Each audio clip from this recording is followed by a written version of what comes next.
No rush. Trump says he has all the time in the world, as Iran war ceasefire hangs by a thread. Breaking news 2026. Right now, at this very moment, the United States and Iran are locked in a conflict that is reshaping the entire Middle East. And today, President Donald Trump just made something unmistakably clear.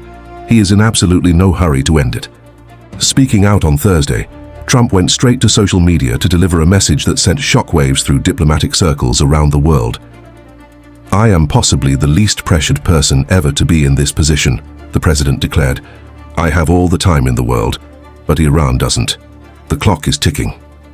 Those words, blunt and unambiguous, set the tone for where this war stands on day 54 of one of the most consequential military confrontations the United States has entered in over 2 decades. If you want to stay ahead of every major development in this conflict as it unfolds, make sure you hit that subscribe button right now. We cover this story every single day. To understand where we are today, you have to understand the backdrop.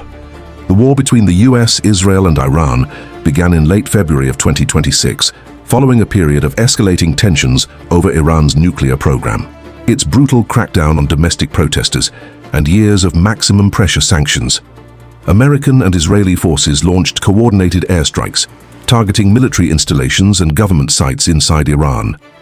Since then, Tehran has hit back with waves of drones and ballistic missiles aimed at Israel and at American military bases spread across the broader Middle East region. Now, a fragile ceasefire is in place.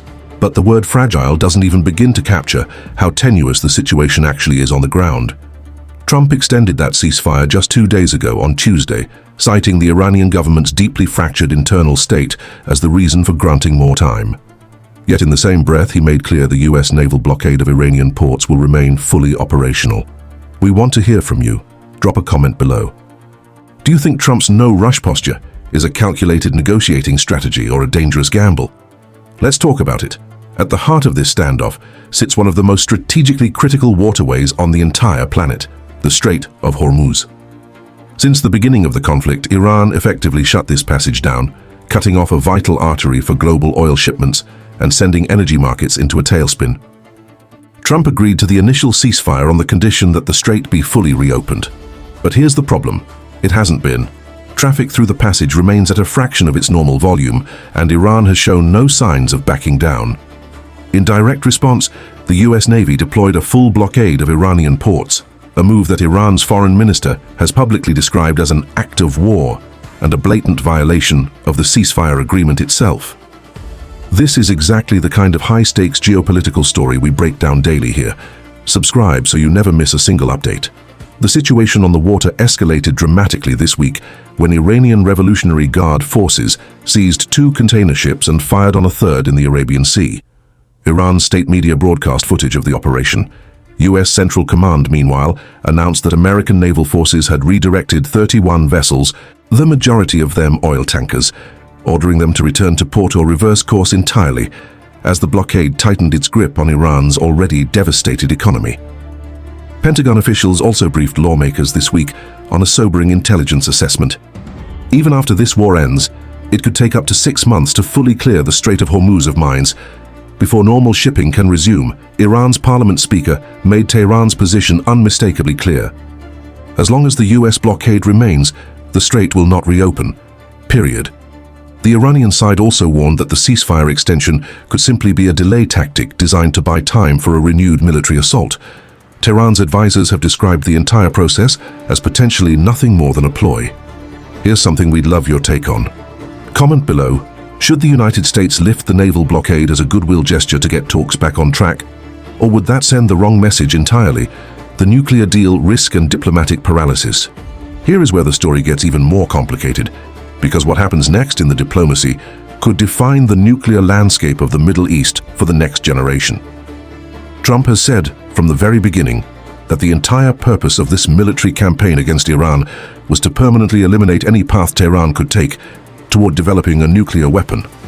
But according to senior officials familiar with the administration's internal discussions, the rush to end an increasingly unpopular war, one that has rattled global financial markets and drawn sharp criticism from traditional American allies, may end up producing a nuclear agreement that is actually weaker than the original 2015 Iran deal that Trump himself tore up during his first term.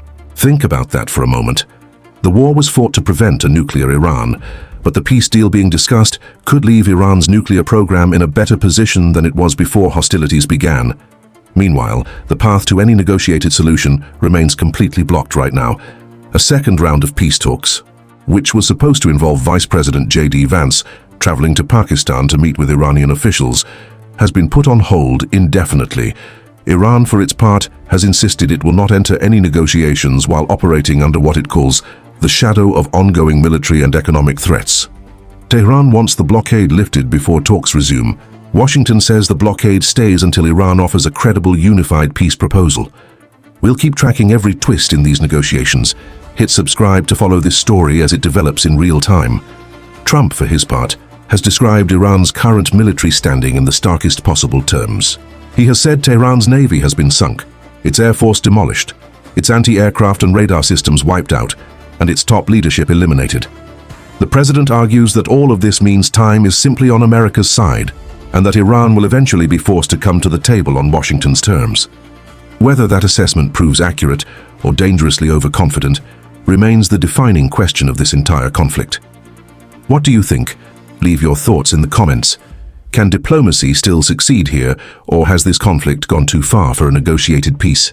Global fallout, markets, the Pope, and what comes next?